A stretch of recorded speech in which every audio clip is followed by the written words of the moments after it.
Every time, no. I would like to personally welcome you to Man Hour After Dark. Say that thing. I bring you the host, Mike, Buck, and Cone. You know who coming to the stage. Sports talk than what you about to hear right here. I second that. Go. You know that it's us when we talking about sports. Giving you facts on the field to the core. Tune in, we need the support. 1 hour too short, then listen some more. On all your stations, not dropping no music. Starts like Adidas, but Nike just do it. Down 4 in the 4th, we go for the win. Michael 2 seconds, we taking it in. Buck, Mike, and Combs, you know what's going on. Man, now we're After Dark, no LA, we the big spark. No 4th and inches, won't cut short. Got the best talking, it's all sports. Buzzing more than buzz beaters. We coming live off through your speakers, go. And what is up, Man Hour Nation? Michael Buckasher here with the Man Hour. Go ahead and hit that like button as we need to get 10 likes tonight, guys. So if you are watching us on youtube.com/Man Hour, go ahead and hit that like button right now. If you're watching us on facebook.com/Man Hour Sports Talk, go ahead and hit that like button as well. And of course, share this with a couple friends as well, if you would, please. We do have a pretty action-packed show tonight. We are going to finally finish our NFL draft breakdowns. We're going to finish with the AFC East. We're going to break down the Buffalo Bills, Dolphins, Jets, and of course the Patriots. We had the world infamous What Does? And we got Way or No Way presented by Thrive Fantasy. But before we get too carried away, let's welcome Mr. Tori Anderson at @mananders_Tori. What's going on today, Tori? It's another beautiful day in the neighborhood. I mean, it feels like, Mother Nature finally may have settled down and actually gave us spring now. So right. Just in time for summer to hit. So we'll see what happens here, because we're going from 0 to 100 real quick here. It was 36 degrees this morning. Tomorrow's supposed to be 75. So, perfect weather, right? I mean, right. It is just cold enough to kill all those bugs, and then warm enough in the afternoon to go to the zoo, right? Absolutely. So, Tori, you have been on the Man Hour here for quite a few weeks here now, going on almost a month, and you have given us some insights of what you used to do in past life here. You were a correctional officer at one point in your lifetime. Would you be willing to share us one of your most craziest stories as a correctional officer? Oh, Jesus, how bad do you want me to get? I mean, let's keep it PG-13. So PG-13. All right. So we have one guy, and this was early on in my career, that the one bad thing about the prison system, this goes anywhere, state, federal, wherever, they usually put a lot of very mentally ill people in prison that should not be there. And we had one guy that liked to defecate in his own hand and then would roll it up. And then he would string it out, and he put it all around his door in what they call segregation. So it's basically solitary confinement would be the term that most people would know, but it's called segregation inside a prison. And would put it all around there and scream for hours at the top of his lungs, back up, I'm work for the CIA. I'm going to blow this door. The door's going to blow. This is C4. Yeah, like constantly this guy would do that stuff. I mean, like, there was literally balls of poop everywhere around his cell. So when we would ever get him out of his cell, it would just basically be a fire hose and hose that cell down. That sounds really gross. I'm glad I'm not a CO. Speaking of not being a CO, we do know Mr. Brandon B.C. Combs is not a CO, because we have heard some of his war stories here on the After Hours. But Brandon Combs, man, at @manhour_Combs on the old Twitter machine. How's it feel to be back in the saddle, man? Man, that feels good, man. I miss you guys. I try to listen to you when I can, but like you look at days like I had last night, man. I think I got home at like 7:30. I was in bed by 9. Michelle said I was snoring so loud by 9 o'clock that she had to leave the room and go hang out with Aubrey for a little bit. So. Yeah, see, Cindy would have not allowed the room. She would have gave me the old elbow, like right below the rib cage, like like that part of your stomach, right? And yeah. She's a mash at that, just like one little nub, and dude, I'm up. I'm like, you son of a bitch. I know, man. Look, I'll tell you right now, it's been this is my 4th full week at this job, and I've already logged over 200 hours. Well, I mean, so you are officially a month in, so you're starting to get settled in. You are starting to find your role, find the groove, figure out what works and what doesn't work. Do you think we're going to start seeing you here a lot more on the Man Hour now that you're settled in? I wouldn't say that. No, it's one of those things where I've kind of got to play it day by day. I already know tomorrow I won't be on the show just because we're headed to Indianapolis for Aubrey's volleyball tournament. And, it's going to start calming down for me a little bit just because I'm able to implement my own way of doing things at work. And I'm finally starting to get everything settled down and get everything caught up from, some of the fires that were started before I even started working there. So, yeah. Once that stuff starts calming down, I should be able to, get a better handle on things and get on the show more often for sure. Yeah, and Drew here says, Combs, what's up? What's going on, Combs, Drew? Have you been on since Drew has become a member here on the YouTube channel? I have. I was here, I believe, the first day he became a member. Oh, there I we was go. here on that because I was surprised. I was like, who the hell got Drew to come over to YouTube? Right. Somebody did some magic. Yeah. Somebody worked it because Drew was always anti YouTube. He was always, No, he's Facebook anti-Google. only. He's anti-Google. Oh, anti-Google. Okay. Yeah, so because Google's always listening to everything that you say. But so if you guys see here, if you over on youtube.com/manhour, Drew has a little symbol next to his name showing that he is a member. You can get that by simply clicking the join button here on youtube.com/manhour, and we have a 99-cent deal, $2.99, $5.99, and a $9.99 deal. The $9.99 deal gets you guys a hoodie every year, just as long as you are a member. And guys, we got some pretty good looking hoodies now. So Combs did some good work here. I'm not for sure if you guys can see this, but we are patriotic here at the Man Hour, and Combs put an American flag inside the Man Hour logo there. So because 4th of July and Memorial Day, guys, are right around the corner. We have red, white, blue, and gray American flag. It looks so good on that blue. Yeah, that one actually kind of looks purple for some reason. That's kind of weird. I'm gonna have to edit that. Make sure it is blue. But yeah. So you guys can see the hoodies there. The hoodies. So these are premium hoodies. So they are not 100% cotton, so they won't shrink as bad as the previous ones. So they are a little bit more expensive. They're $40 here. The t-shirts start at 15, and then the long sleeves tees start at 20. So Combs did great work on the hoodies there, or that logo in general, and it looks great. So we all can celebrate July 4th in style and Memorial Day with some Man Hour American flag tees. So yeah, man, I'm gonna give me a couple of those, man. I like those. Those are nice. Yeah, and Michelle says we can see it's very, very nice. So yeah, we should make that just the regular logo, just the Man Hour with the American flag inside of it. Okay, yeah, I will update it on the YouTube page for the rest of the cup because honestly, on the blue and gray, it really pops. So yeah. I have it on a black background on the little tool that I use to make the logos, and on the black background, it really pops too. Yeah, so I'm anxious to see it in person. I got mine ordered today. I actually had it ordered, so it should be here in 3 days. So I'm pretty excited about that. But Combs, Tori can't read it, but he's blind in 2 eyes, so it doesn't. He's blind in 2 eyes. I love that. That's the first time I've heard that, Combs. That's actually really good. He's blind in 2 eyes. Wow.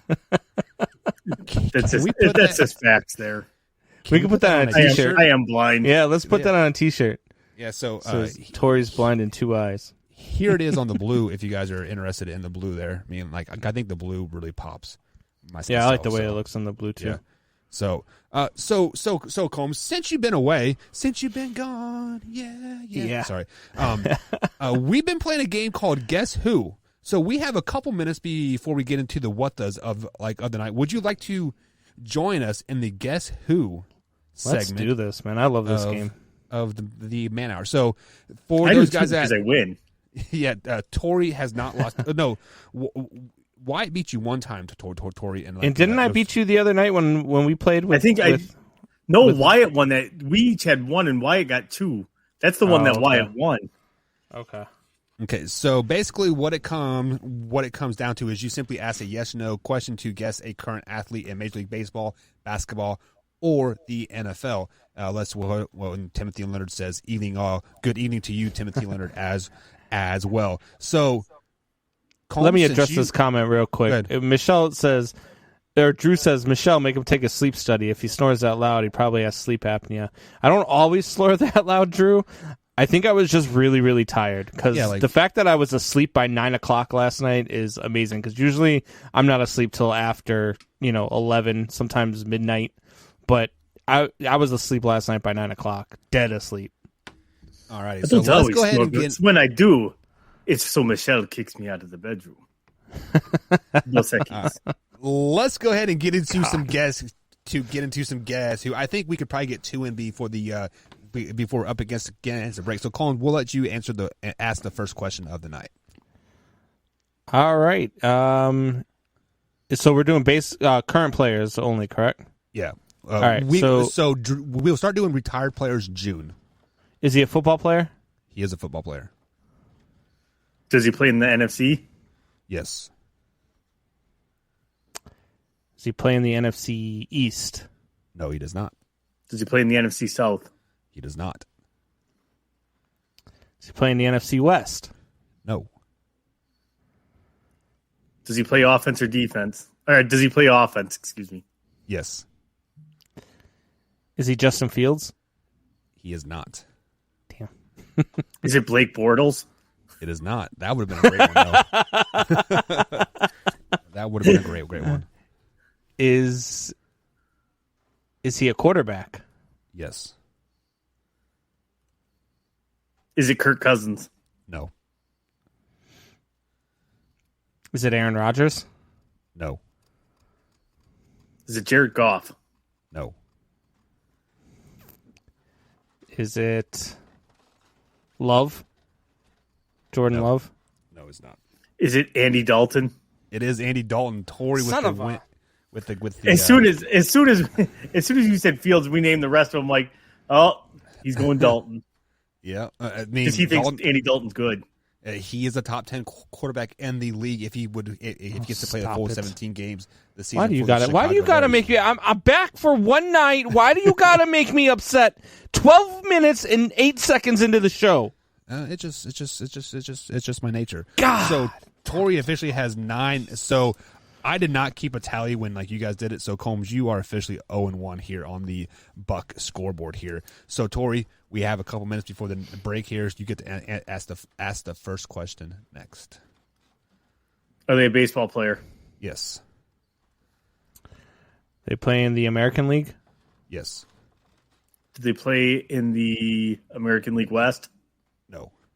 Is it a Royal? No. Do they play in the AL East? Yes, they do. Is it Aaron Judge? It is not Aaron Judge. Do they play for the Rays? No. Is it Giancarlo Stanton? No. Do they play for the Orioles? No. Do they play for the Red Sox? Yes. Are they a pitcher? No. Is it Xander Bogaerts? No. Do they play outfield? Yes. Is it Verdugo? No. That's a cool name, though, isn't it? It is. That and Vanilla Wafer.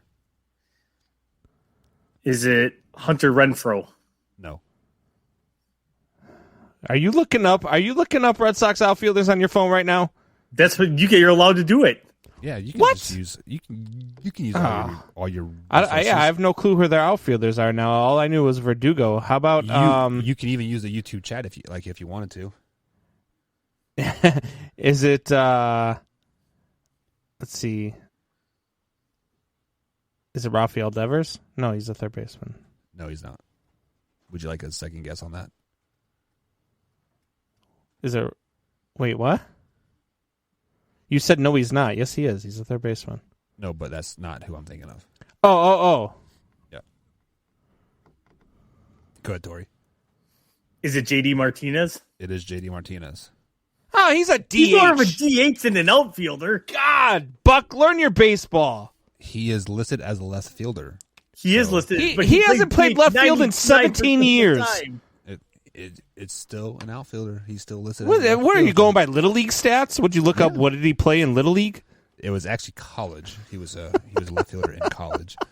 when I looked up here. So All right. we got yes, Timothy Leonard comes out and says he's DH, but here on the roster officially on MLB. He is actually officially listed as a left fielder DH. Listed as a left fielder. So I just want to put that out there. All right, I demand a recount. Torrey officially has 10 wins on the season, so he is 10-4. That one doesn't count. Okay, we'll give it like a half a win. We'll make it a tie like the rest of the. Well, I already know I'm not going to have the lowest winning percentage at the end of this month because I'm dominating this game. Yeah, you are. Wyatt's probably going to have the lowest winning percentage. So, Combs, you get to ask the first question. Is it a basketball player? It is. Did they play in the Eastern Conference? Eastern Conference, no.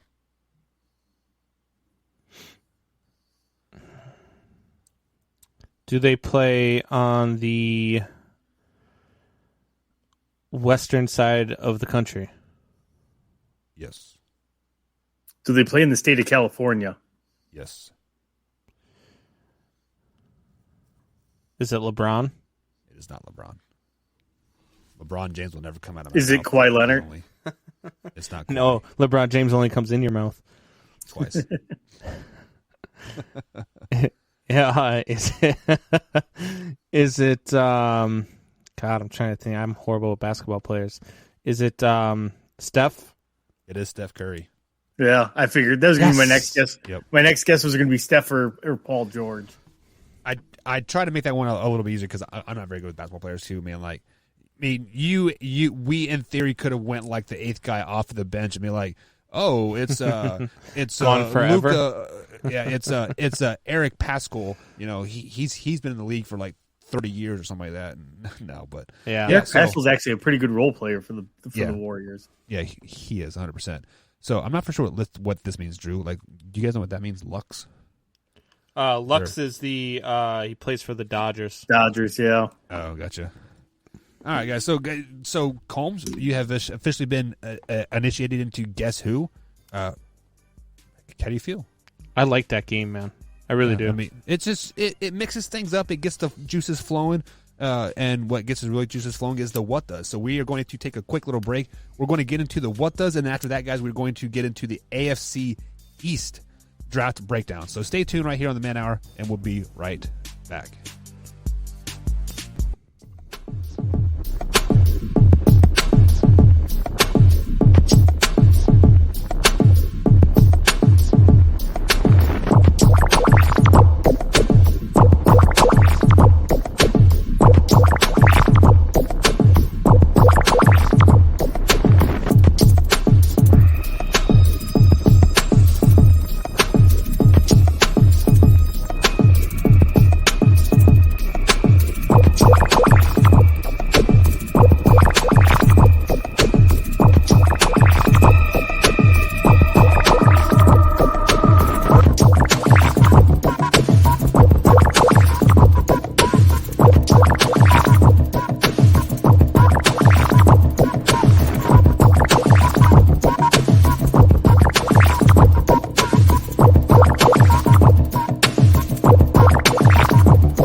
And welcome back to the Man Hour, guys. Michael Buckcastle with Brandon Combs and the Tori Anderson tonight. If you miss any part of the show whatsoever, you can simply head over to manhourradio.com and click on the podcast as I upload the clips up on the podcast form as well over there on the website. You can also find it on iTunes, iHeartRadio, and Spotify, and as of late, Amazon Music as well. So you can find us in any basically listing format that you want us to, of course, at youtube.com/man hour. So, Combs, we have not done What Does in a couple weeks here, man, just because we've been so bombarded with football news and stuff like that, and Wyatt talking over me and then cutting me off when it's time for a break. But and because you guys missed me. Yeah, so with that being said, we are going to give you the inaugural What the of the night. So how does that make you feel? Hey, man, I like it because you know what? This one's going to be a good one, and this one's probably going to spark both of you guys to want to talk about it. All right, so let's go ahead and get the jingle, and you get the solo shot.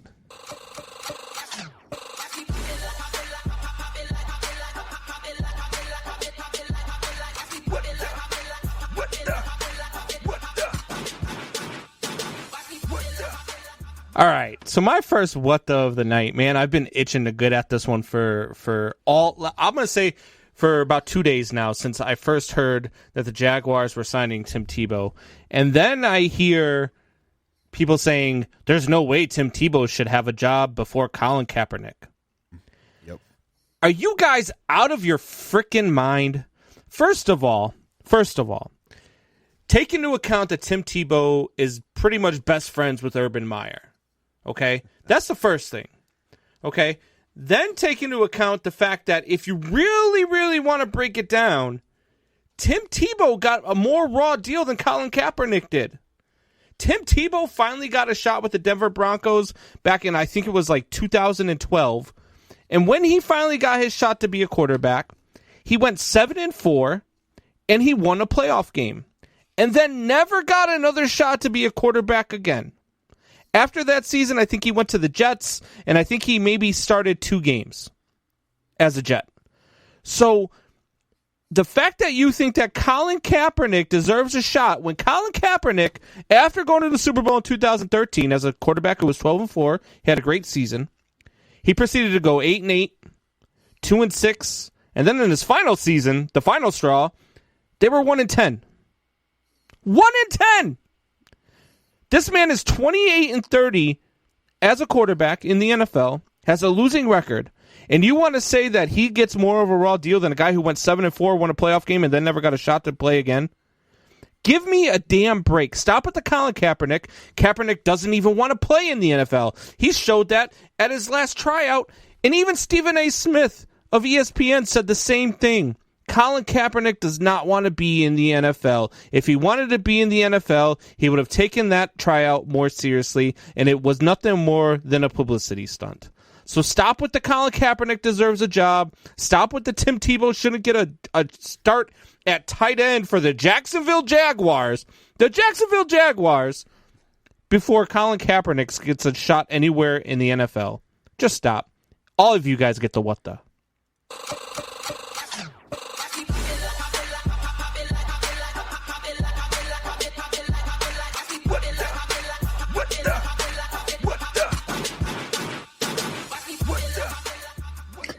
My first what the of the night is going to my beloved Green Bay Packers. You needed another arm in camp. And the only good news is this guy is there literally only to probably be a camp arm. But you couldn't find somebody better than Blake frickin' Bortles to sign. Such a great day to be a Bears fan. Like I said, the chances of him making the team are pretty much zero. So I'm like, but still, I do not like Blake Bortles at all. Blake Bortles is a terrible quarterback. And the thing is, if you are actually seriously considering to have Blake Bortles be your second string quarterback because Starter. you came out, Gutekunst came out and said the other day, Jordan Love has a long way to go yet. So, I mean, Aaron's going to be the starter. They're working on a contract with him. It sounds like that's all going to get For settled the Broncos. Yeah, Nope. That's all lies. So, Packers signing Blake Bortles, you hands down get my what the on today.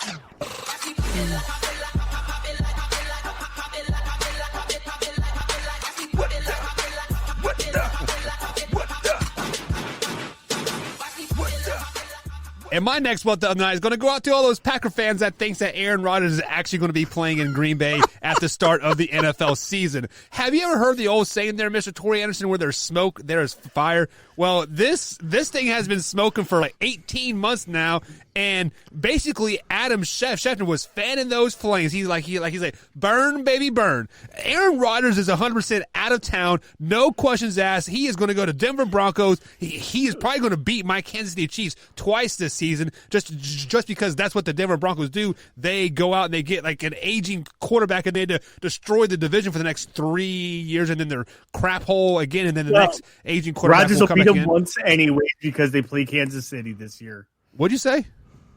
I said they'll beat them at least. Rodgers. You get to mute because this is my what the. And Aaron Rodgers is not playing just once against the Kansas City Chiefs this year. He's playing twice. So you get the what the, Mr. Torrey Anderson.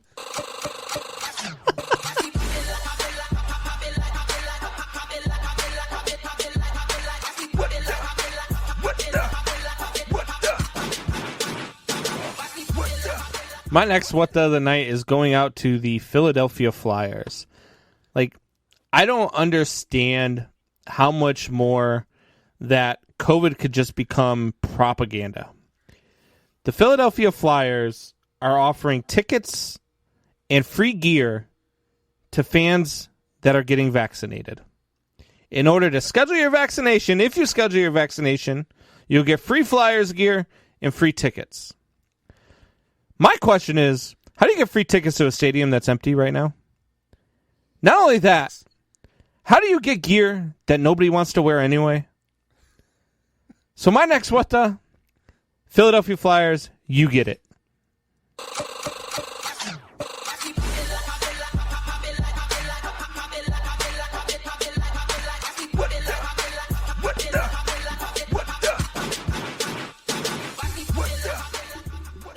My next what the is going to go out to my other guy, Christian Yelich.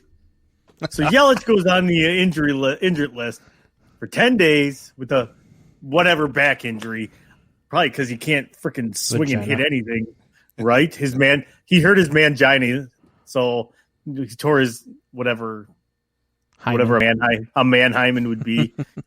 He tore his taint, his gooch string. So, hey, this is my what the.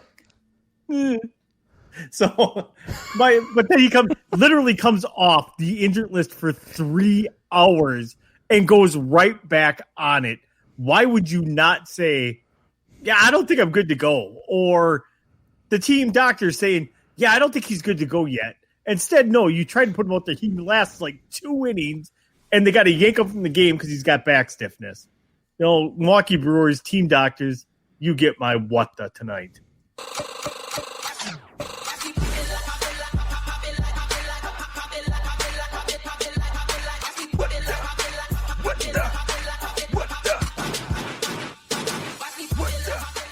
Oh, Tori, I feel like I'm piling on you right now, but my next what the is going to go out to you because you need to learn how to read between the lines. So when Christian Yelich came back, when he first went on the injured list, it wasn't because his back was sore. It was probably because he had COVID. Let's just be flat out honest. Back stiffness, come on, man. Like, you can work through that all you want. And then he came back and played two innings only because the COVID tests come back in the middle of the game, much like we saw in the World Series with Combs. What is that guy's name that tested positive in the middle of the World Series? The redheaded dude?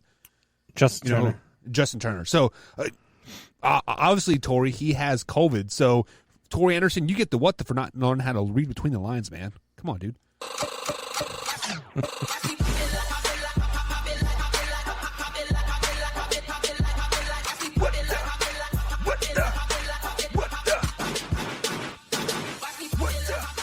My next what is going to go out to the NFL. Why do we continue to have games in the UK? For the life of me, I don't get it. You say you're trying to build the brand over in London for what? You're never going to have a team in London. There's never going to be a team in London. Period. No, Jack, they're not going to play from London. The time difference is too crazy for a team to travel there or for them to travel here. It's just, it's asinine. It doesn't make any sense. If you're going to start up another league out there and maybe make it like a feeder league for the NFL, then maybe that would make some sense. But not only that, you're trying to build the brand, and who do you send out there every year? You send out the worst of the worst. This year, we're going to get the Falcons versus the Jets. And we're going to get the Jaguars versus the Dolphins. Who the hell is going to travel to the UK to watch the Falcons play the Jets or the Jaguars play the Dolphins? You couldn't give them like I don't know, Tampa Bay versus Kansas City. You couldn't give them I don't know, anybody but the 4 teams you gave them. So why even bother sending these guys to the UK? It makes zero sense to me. So NFL, you get the what the.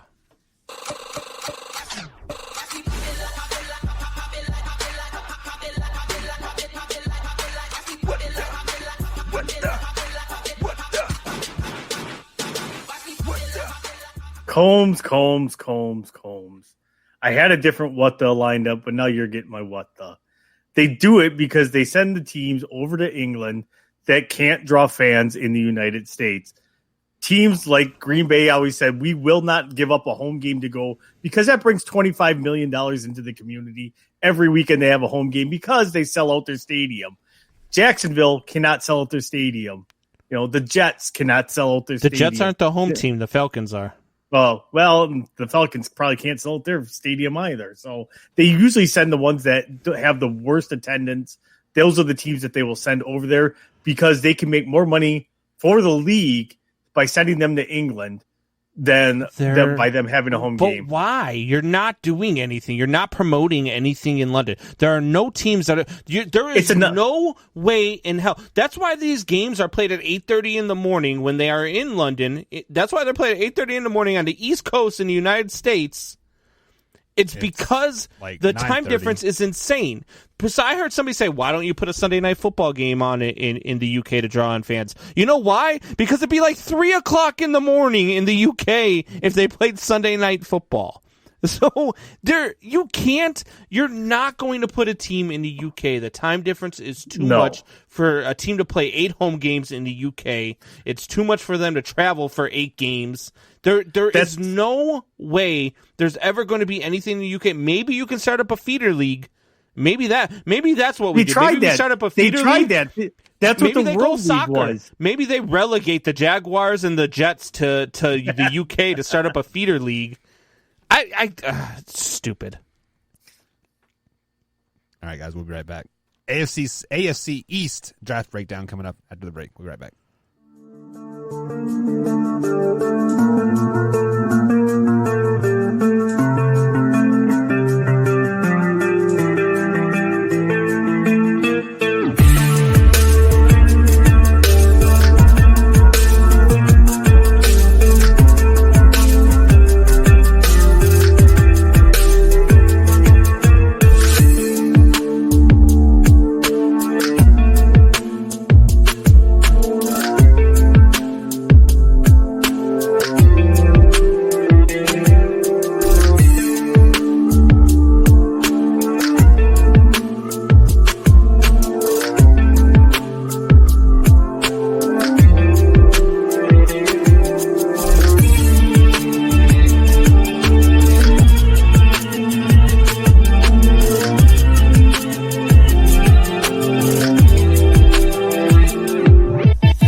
welcome back to the Man Hour, guys. Michael Buckeyes along with Brandon Combs and Tori Anderson. Tonight, we've got into the what does. We played a little bit of Guess Who, but now it's time to break down the AFC East draft grades here. So, guys, let's go ahead and start off with the best team in the AFC East last season is the Buffalo Bills. They finished 13-3 last season, made an AFC championship run. It turns out that both their wide receivers were playing on broken legs toward the end of the year. So could have things have been different? Who really knows?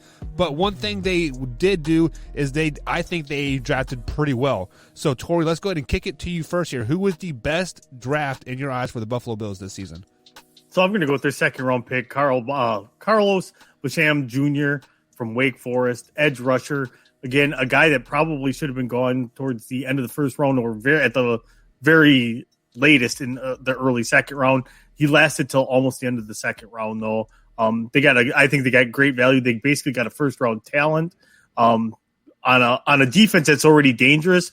The rich got richer, and I said that last night again with the Cleveland Browns, but it's true here as well. That defense is already stacked, and now they just added depth to that defensive line for rotating guys in and out. Good luck, quarterbacks in the AFC East. You're about to get destroyed by the Buffalo Bills. Yeah, they have a very stout defense there, and exactly what you said, the rich got richer. So, Cole, let's kick it over to you next. Who do you think the best pick for the Buffalo Bills was in the 2021 draft?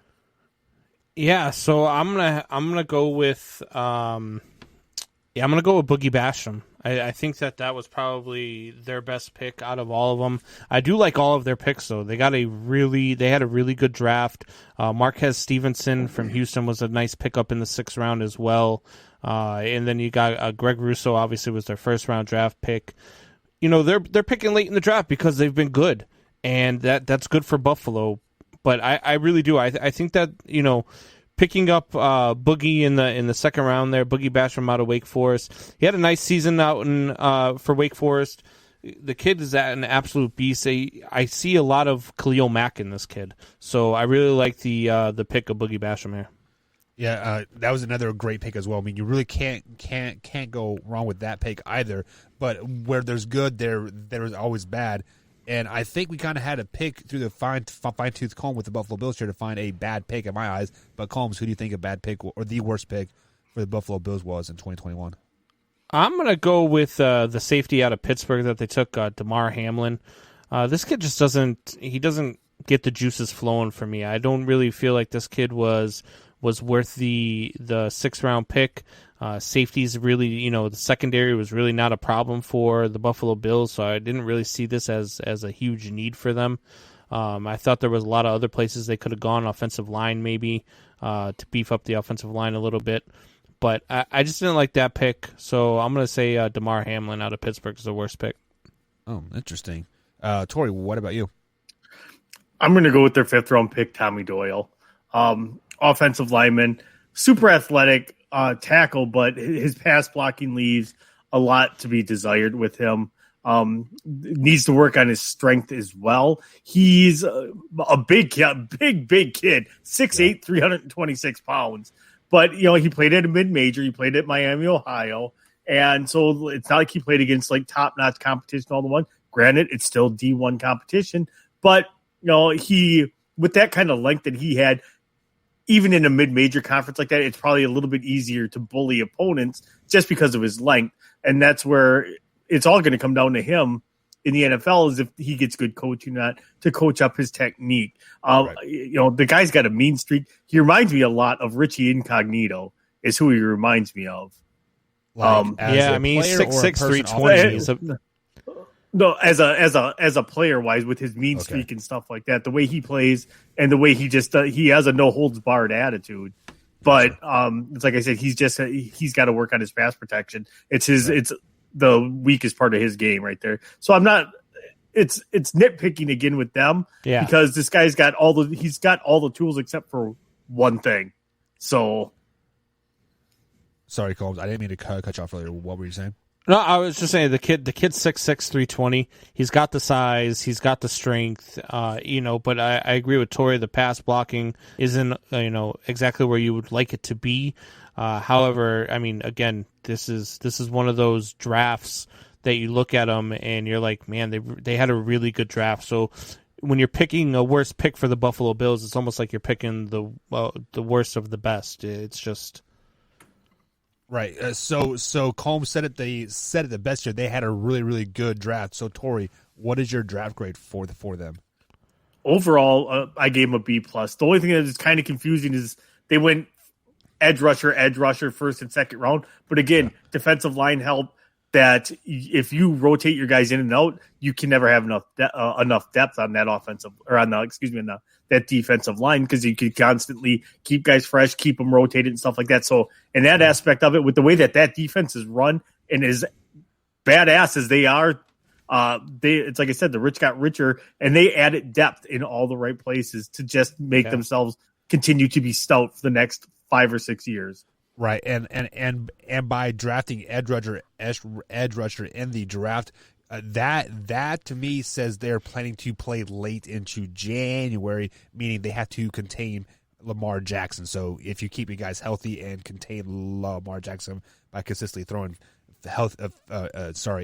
fully rested guys at him, meaning that is a big change in there. So Combs, let's kick it to you next. What's the overall draft grade for the Buffalo Bills? Yeah, I went right with Tori. I went B+. I really like the additions on the defensive line. I mean, they seem to not want to rest until they have a superior defensive line. And that's how you beat teams like the Baltimore Ravens in the AFC. That's how you beat the Kansas City Chiefs in the AFC. So it was a really good draft for them. They shored up the offensive line as well. The Marquez Stevenson pick in the 6th round was a really good pickup for them too at wide receiver. He's just another that kid weapon. is a burner. He's so fast. Yeah. So when you got him, and then maybe even if you're putting him in the slot, and you've already got a really fast, wide receiver core, it's just, I mean, this offense is going to be explosive this year. So I went B+ with their draft grade just because I felt like it was a really good draft. Okay, so we saw them go 13-3 last year and make a deep playoff run. Does this draft make them better, Combs, going into the 2021 season? Yeah, this makes them better. Look, I like to see, I'm probably, I got to see the schedule. I haven't looked over all the schedules yet. I know, you already knew who their opponents were, but I feel like this is a team that is poised to be in the very least, the AFC title game this season. Right.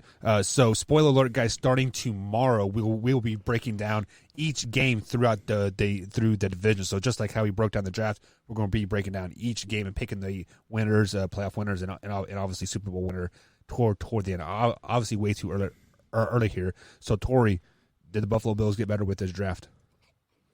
I think so, because they got more dangerous. That defense got more dangerous. And you hit it pretty much on the head. They're playing to make a run into February. Their ultimate goal, which is every team's ultimate goal, is to hoist at Lombardi, but they have the pieces in place already. And with Stevenson's going to sit behind Stephon Diggs and Cole Beasley and learn from two of the best in the league, which is only going to benefit that kid. So this team is as dangerous as any. And your Kansas City Chiefs, better beware of the Buffalo Bills coming this year, because I think this year is probably going to be their best shot. Yeah, I 100% agree with that. I mean, honestly, as a Chiefs fan, I was scared to play the Buffalo Bills last year. But that was just me, just being a fan here. So, guys, with everything wrapped in there and like whatnot, I want you to make a bold prediction about the Buffalo Bills next year before we move into the Miami Dolphins here. Combs, just give me a bold prediction that the Buffalo Bills will be X next year. Josh Allen will be MVP. Buffalo Bills will win the AFC East. Yeah, give me a bold prediction. Bold prediction is going to be the Buffalo Bills are going to the Super Bowl. That would be my bold prediction because I think they're that good. What about you, Tori? Buffalo Bills defense will have an average points per game under 10. Wow, that would be huge, especially because only two defenses in the league have ever done it. I believe, and it was the 85 and they both Bears won the Super Bowl and the 2000 Ravens. Yeah. Wow. So you are picking a Super Bowl win for the Buffalo Bills? Is that the drift? I said under 10 points. Oh, do it, Tori. Yeah. Don't be scared. that is a teaser for, I guess, next week here when we do break down. Grab the him, AFC, Joe Boo. East. Grab him. You got no marbles. No marbles. So let's go ahead and move on to the next team in this division here. They are the Miami Dolphins. They went 10-6 last season. So Combs, when we were doing preseason Major League Baseball tiers, you kept saying like they're teams that are like a year away, or like they or they might be like ahead of schedule. Many people thought that the Miami Dolphins was a year away last year, but they were here to ball. They did finish 10-6 last season. Tua is their guy now, so they had a draft to build around Tua. So did the Miami Dolphins? What was their best draft pick? God, I mean, they had such a good draft. This is another team. The AFC East really had a good draft all the way around. But this draft was phenomenal. I think this was the best out of all the AFC East teams. And, I could go the easy route and say Jalen Waddle, to get back with Tua was a great pick. Or I could say Jalen Phillips out of Miami was a great pick. But I think that their best pick actually came out of Notre Dame in the second round with Liam Eichenberg, the offensive tackle. This kid is a stud offensive tackle. One of probably, I would say in this draft, he was probably a top 5 offensive tackle for me on my board. And that's saying a lot because this was a very rich draft offensive line wise. And Liam Eichenberg just pass blocking, run blocking. He's a total package. This kid is going to be a diamond in the rough, and they got a steal getting him in the second round. Yeah, so I actually have some notes on him, and per professional football or the PFF, he only allowed a 1% pressure rate coming off of the outside, like just like on him. So when he blocked you, you are not getting around him, but 1% of the time. So, Tori, who is the best pick in your eyes in the 2021 NFL draft for the Miami Dolphins? I'm agree with Brandon on this one. Liam Eichenberg. This kid is going to be a star in the league. He's a tackle guard combo. The kid's versatile as all can be. He's got strength. He's athletic. He does need to get a little bit stronger. And they did trade up. They gave up quite a bit to get this kid at 42. But this kid was worth everything they gave up, in my opinion. Yep. They've got a kid that's going to be around for the next 12 to 15 years and probably be an all-pro for 10 of them. So reminds me a lot of Quentin Nelson. Yeah. So what Tori was saying, they did give up a 2022 third-round pick to move up 8 spots to get him. So well worth it. On the flip side of that coin, Tori, who was their worst pick in this year's draft? I'm not a big fan of the Javon Holland pick out of Oregon there. I'm surprised he went as early as he did with the 36th pick.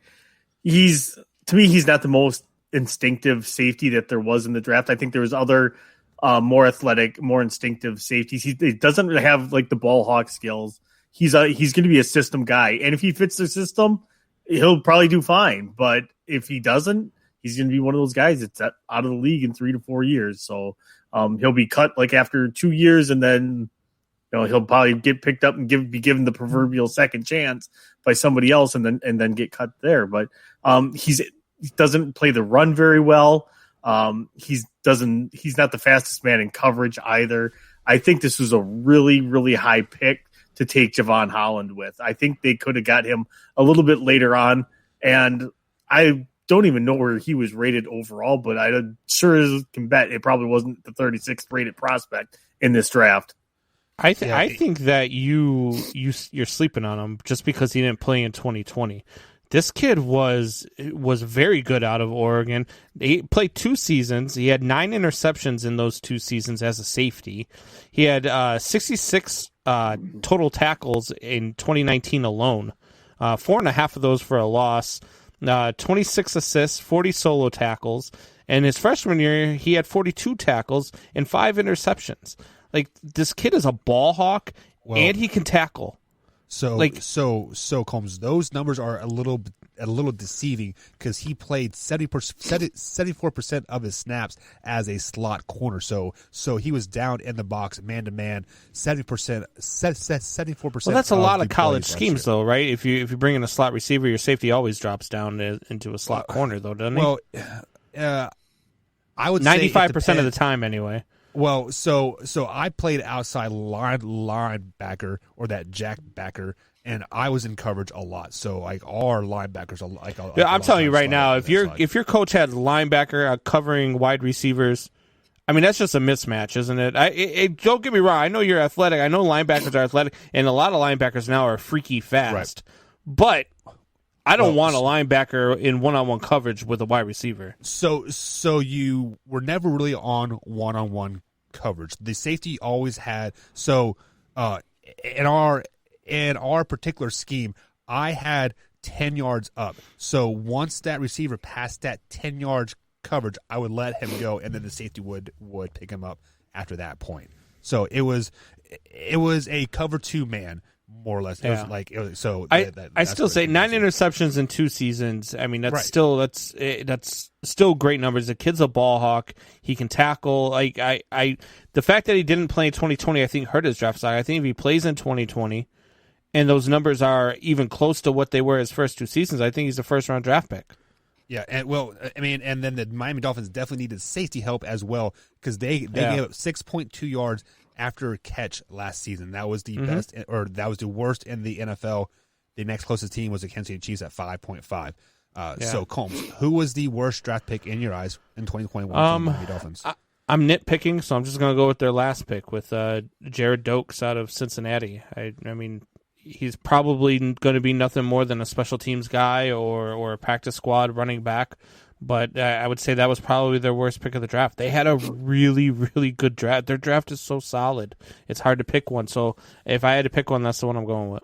Yeah, Jared Dokes is a running back, so they had. He's going to be a mauler, though. He's going to be their big back for them. So you think so? Yeah. I don't think so. I don't think he even touches the field. I don't think. I think he does.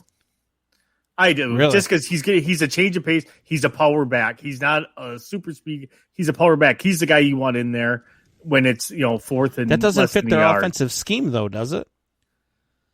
If 4th and less than a yard, they're Tua's keeping the ball. I think we see a new offense in Miami this season. Last year they were playing Ryan Fitzpatrick offense, and like this year we're going to see a lot more of Baltimore Ravens style football down in Miami. A lot of rolling of the pocket and getting Tua in the open field and it'll be interesting to see. It'll be interesting. Well, to see for sure. I mean, with the weapons he's got with Will Fuller, with Devontae Parker, with Jalen Waddle, Mike Gesicki, the rolling pocket. I love it when people talk about the rolling pocket because when it works great. But if somebody picks it up, your quarterback's about to get his head taken off if they don't bite on the fake. That addition of Fuller was, I think, maybe the best addition of the offseason so far. It was low key probably the best signing. Not of draft picks, but of free agents. It's a 1 year deal. I love the Will Fuller pickup. I think you're looking over the obvious here is Jacoby Brissett. That is getting a solid backup quarterback that can basically come over as a starter if Tua needs it, after week 6 or something like that. And he can run the same style offense too. Yeah, so I was going to say because where's Flores from? New England. Where's Jacoby Brissett from? New England. Right. So it made all the sense in the world. So isn't that where all the good people come from in football? Not if they go to Detroit and I picked them to go 10-6 and they do the exact opposite. But we will move past that point. So Combs, what do you rate the Miami Dolphins draft this year? I gave them an A, and I don't see how you can give them any less than an A. This draft was so good. Jalen Waddle, Jalen Phillips, Javon Holland, Liam Eichenberg, Hunter Long. Even the offensive tackle they picked in the 7th round from UMass, Larnell Coleman, I think he's going to be a starter for them. So I really liked their draft. I really liked what they did, and I went A on these guys. Does it make them better? Yeah, oh yeah. 100%. Yeah, I think they're going to be a tough out. I don't know. I can't say that they're going to win a playoff game because it's tough not knowing who they're playing, but they are poised to make a run, and I wouldn't be surprised to see them win a playoff game or two. And the AFC is stout. Probably 10 teams Oh, deep. it's so good. Yeah. Tori, what about you? Overall draft grade? Overall draft grade, I gave him a B+ again for this one. I really like their draft. The only thing that keeps it from an A is I'm really not a fan of the Javon Holland pick. It was just literally just a little bit too high for him. So if it had been a third round pick, like where they got Hunter Long, yeah, I could see that. Their grade would be an A. I just think it was just too high of a pick for him at that spot. And I'm not a big fan of the Jalen Waddle pick, to be honest, because I thought their wide receivers were pretty much set, and because they had Devontae Pollard, Will Fuller, they signed Lynn Bolden Jr. in the offseason as well. They picked up Albert Wilson from the Chiefs a couple years ago as well. I mean, I thought the receiving core was pretty deep as is, so I'd be curious to see how Waddle fits into this offense. So I just want to tell you guys that when the Bears drafted, how they drafted, I was extremely excited about this team. Yeah. I just got the text message of their schedule. I am no longer excited about this team. They're freaking they have to run a gauntlet. It is their schedule is horrid. That's what happens when if you look at the strength of schedule, the NFC North, all 4 teams are ranked in the top 6 for toughest schedules. So the Bears are 3rd, the Packers are 4th, the Vikings are 5th, and the Lions are tied for 6th. Oh my god! But we will definitely be breaking down those schedules when you are on, Combs, so I can pick the Detroit Lions to go 11-6 next year. So, guys, we are going to take a quick little break. On the other side of the break, we got Way or No Way, brought to you by Thrive Fantasy. You can head over to thrivefantasy.com, use promo code MANHOUR, and they'll match up to $50 right now on your first deposit. So that's thrivefantasy.com. You can download it on iOS or Android devices. You must be and not Indiana to use it, so just FYI for all you Indiana people. But, guys, we'll be right back here on the Man Hour. Way or No Way coming up.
the mic and make sure it sound right, boys. And welcome back to the Man Hour, guys. Michael Buckhouse with Brandon Combs and Tori Anderson tonight. If you miss any part of the show whatsoever, you can find us on iTunes, Spotify, and iHeartRadio as well. Or we upload the clips each and every day at youtube.com/Man Hour. All you got to do is simply hit that subscribe button, hit the bell icon, and you'll get a notification every time we upload a clip throughout the day.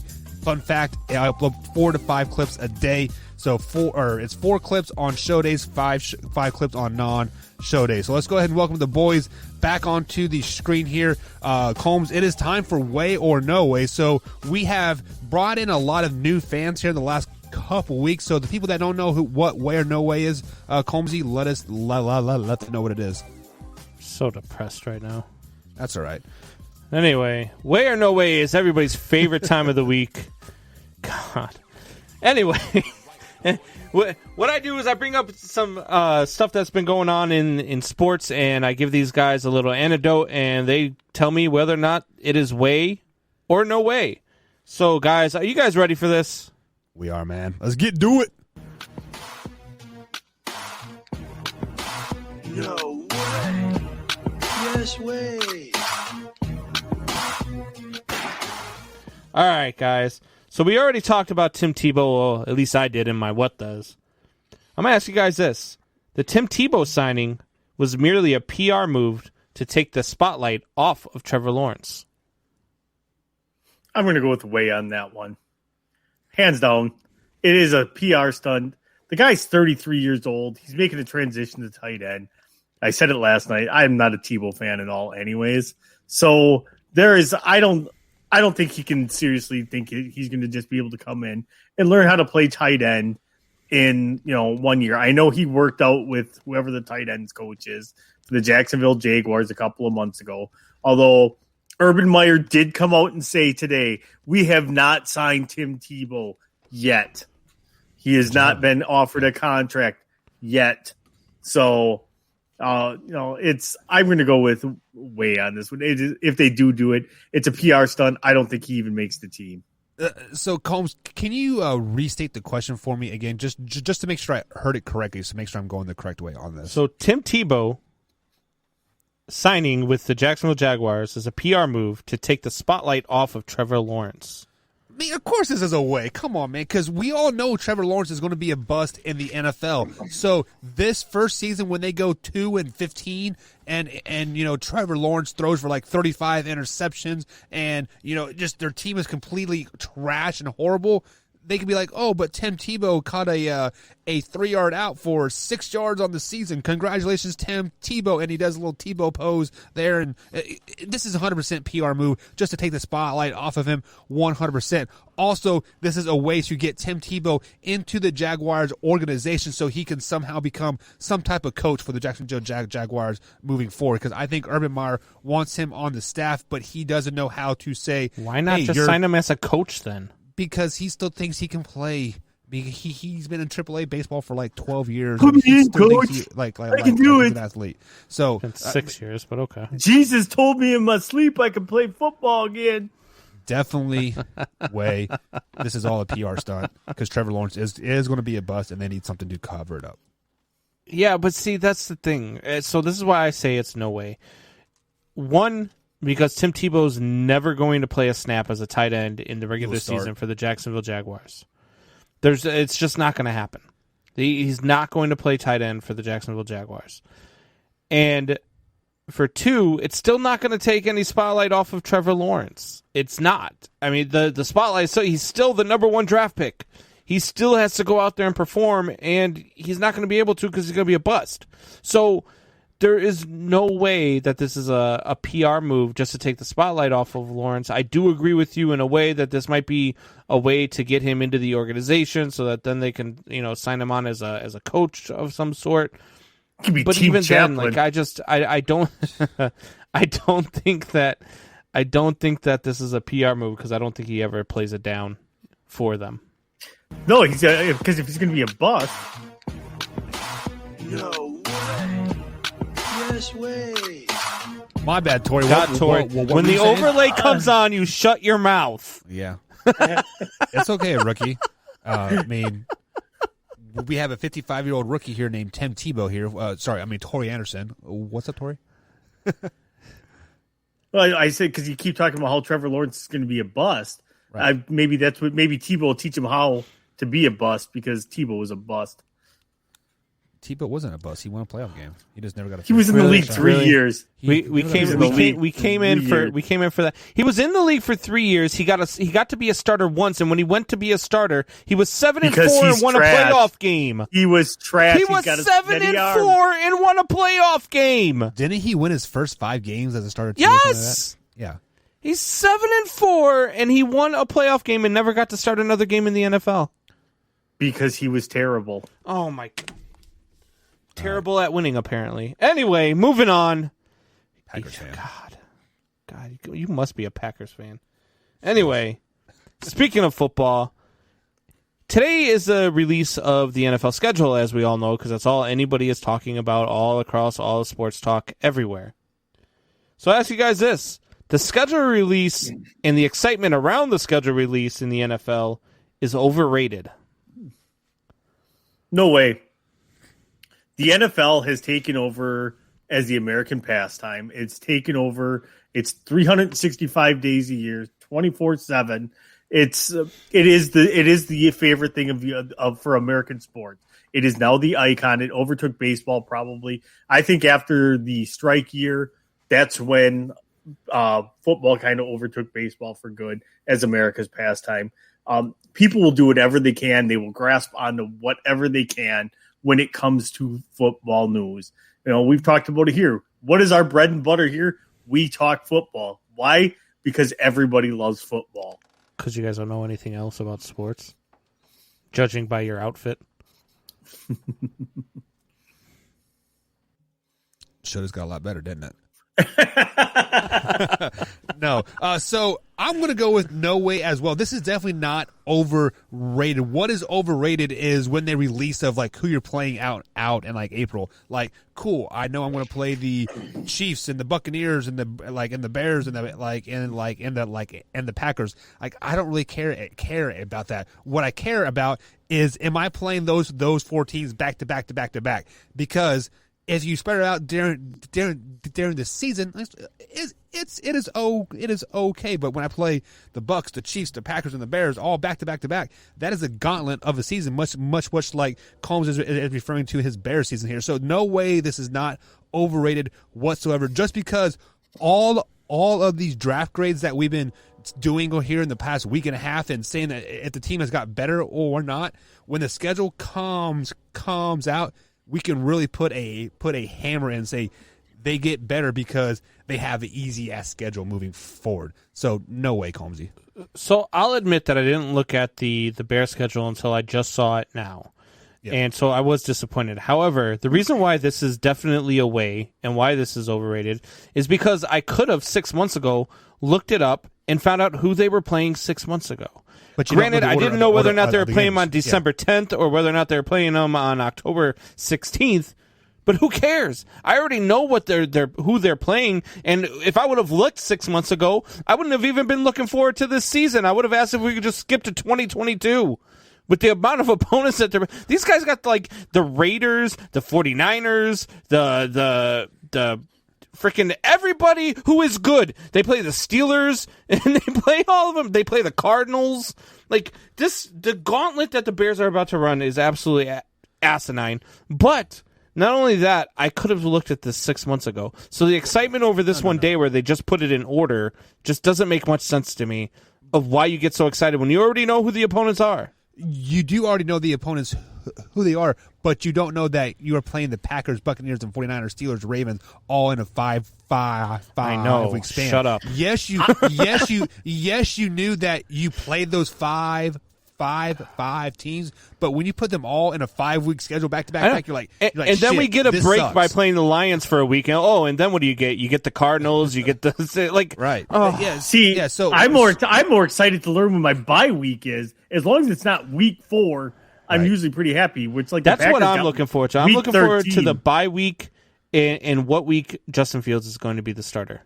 Because the week after the bye week is what my money's at. Especially with this schedule, because they're going to be like 2-10 heading into week 12. honestly, looking at your guys' schedule, your bye week might be a loss too. I mean, you're not wrong, especially with Andy Dalton at quarterback.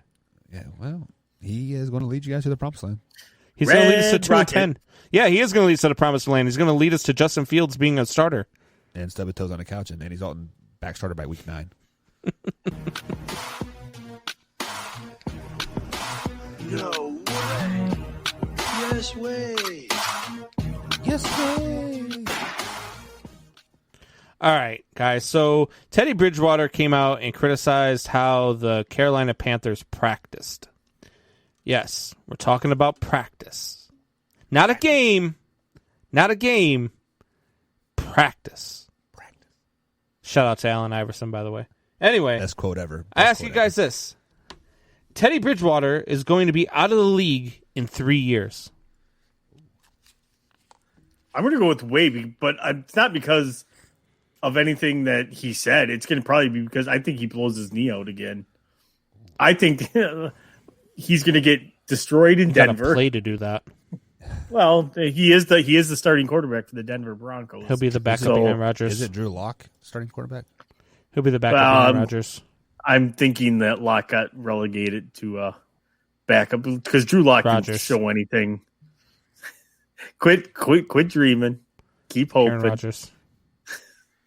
He's going to be in Green Bay till he's 43. That's a 49ers jersey. I mean, the 49ers could have had that if they would still not made a the Green right Bay jersey decision. either way. Finish your thought, Tori.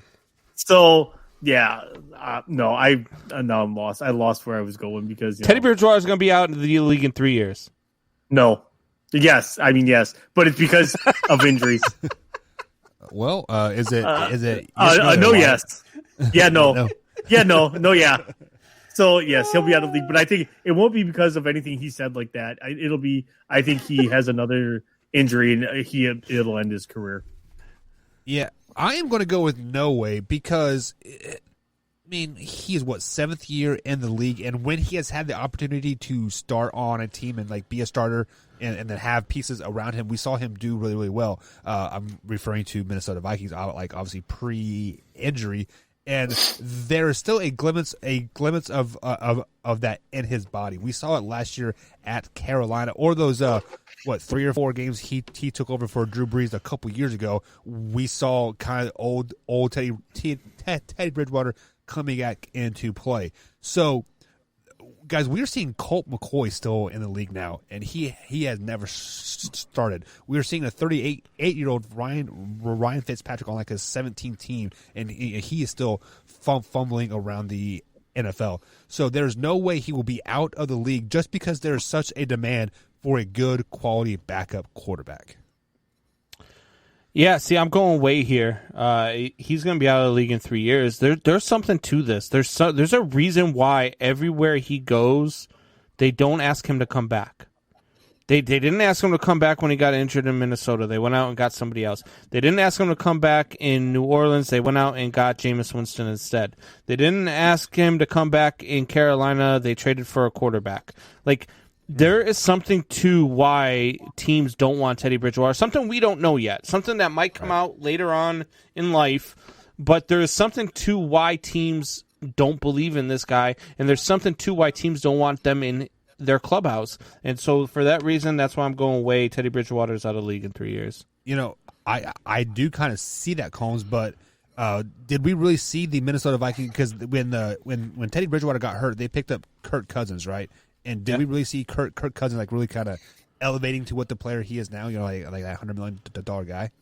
That was the stupidest contract in all of sports. Because he was franchise tagged 3 times in Washington, but twice. Twice. Okay, yeah, but I never see the How many playoff wins the Vikings have with him? 1, I think, right, versus the Saints. Yeah. Yeah, the miracle. Yeah. Right, and then when he went to New Orleans, he left to become a starter at Carolina. I mean, it's not like they didn't ask him back. He left to go be a starter. So because it was going to cost way too much, and the Saints were right up against the salary cap anyways. Right. They were never going to be able to re-sign him. I'm not discrediting what you think because Combs like maybe like I'm trying to be like the grass is greener on this other side. Yeah. But you could definitely be right because what that this would be 4 teams in 3 years now, right? So yeah, maybe. Can we get to my last one here? Yes, we can. Real quick. All right. This one's for you, Tori. Only you get to answer this one. Ready for this, Tori? Wait. Blake Bortles will be the starter in Green Bay in week 1. It's definitely a way. Get out of here. You don't even get to answer. You don't even get to talk. It's definitely a way. Aaron Rodgers will not be in Green Bay. Suck it, Green Bay. Take Blake Bortles. Let's go to break.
And welcome back to the Man Hour, guys. Michael Buckeyes along with Brandon BC Combs and Tori Anderson at Man Hour _ Tori, Man Hour _ Combs. Of course, you find me at Man Hour _ Buck on the Twitter machine.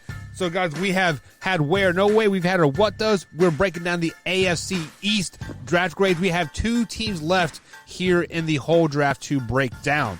So, we have done every team besides the New York Jets. So the New York Jets they did not do very good last year, guys. They went 1-15.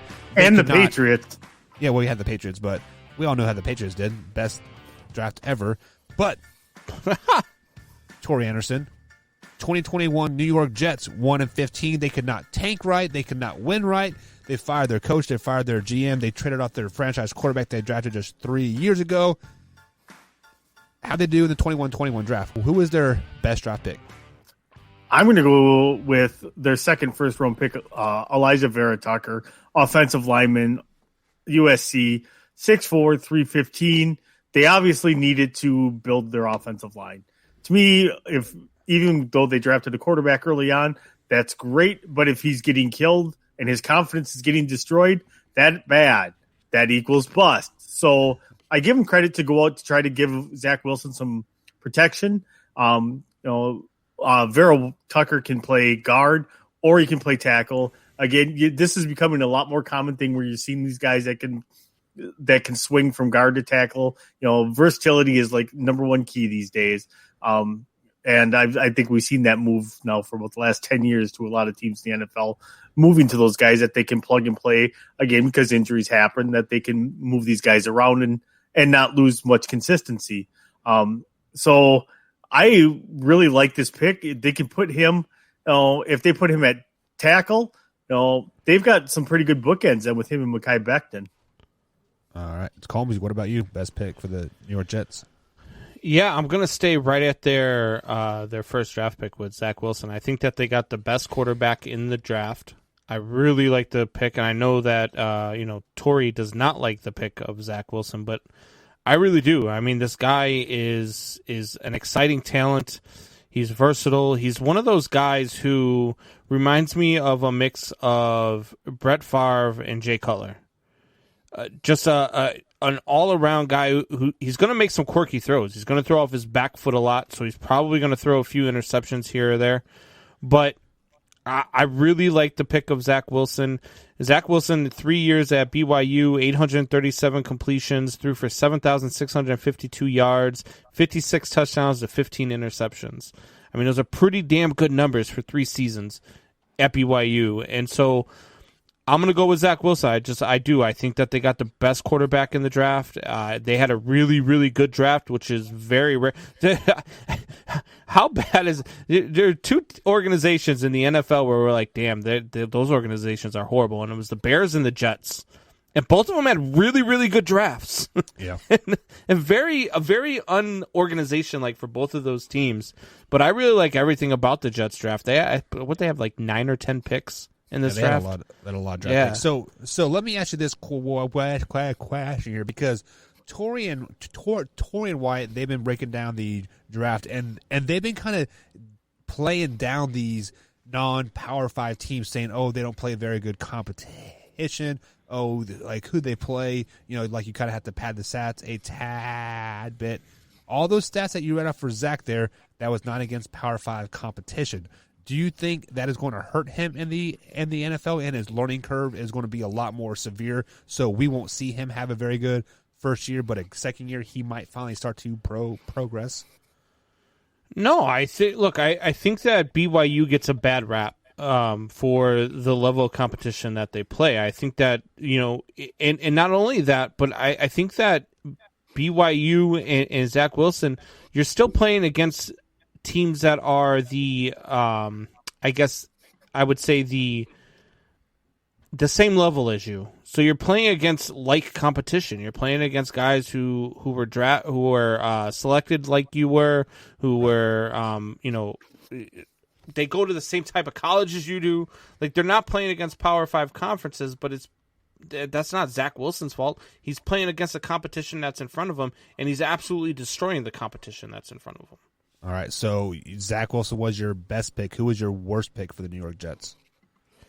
If I had to pick one, I guess I would go with God, they really didn't have a bad one, but I guess if any of them, I'm going to go with the guy whose name I can't pronounce out of Florida State, the safety, Nazarildine or something like that. You're nitpicking again because he was like a 6th or 7th round pick, so it is a nitpick pick for them. But if I had to pick one, that's the one I'm going with. All right, so Tori, what about you? Who was the worst pick for the New York Football Jets in the 2021 NFL Draft? I don't think this is going to be a surprise to anybody, but Zach Wilson was their worst pick. Oh, Zach Wilson is going to be a bust in the NFL. Zach Wilson is going to be terrible. I am not a Zach Wilson fan. I've watched his tape. I do not see what NFL teams see in this kid. Is he going to be terrible because he's on the Jets and they can't bring up a quarterback, they can't develop a quarterback? Or is he going to be that could very well be as well, because the Jets don't have a great track history of quarterbacks either. When Mark Sanchez is like your most recent success, and you got rid of him after like 5 years, that's not saying much. But they got the best quarterback on the board. No, they didn't, because Justin Fields was the second best quarterback in this draft. I said they got the best quarterback on the board. You're right. Justin Fields was second best. Zach Wilson was best. No, Trevor Lawrence is still the best quarterback. No, he was not. Stop it. Zach Wilson will be a backup after 3 years are out of the league. What? So He is awful. let me throw this stat at you. So are here. your takes. Tori. Zach Wilson completed 62% of his pass attempts over 20 yards. That is the best mark in FBS passer since the metric was first tracked in 2011. So But he did it against Boise State, so who cares? He had the best downfield. Boise State probably passing shut him down. versus everybody. Don't you have to take that into effect here? Like when you're saying he was the worst pick? I don't. I'm looking at his body of work overall. I He mean, said Boise State probably shut him down. They beat Boise State 51-17. did they? I don't know. I don't even know what their Good I don't call, even know what Tori. their conference is called anymore. If it was the Western Athletic, is it the Mountain West Conference now? I don't know. Yeah. It Right, changes so- names. So you gave us your best pick, or sorry, Combs. Who is your worst pick for the New York Jets? Yeah, I did mine. sorry. Namrel Dean or Yeah, whatever. That's right. I'm sorry.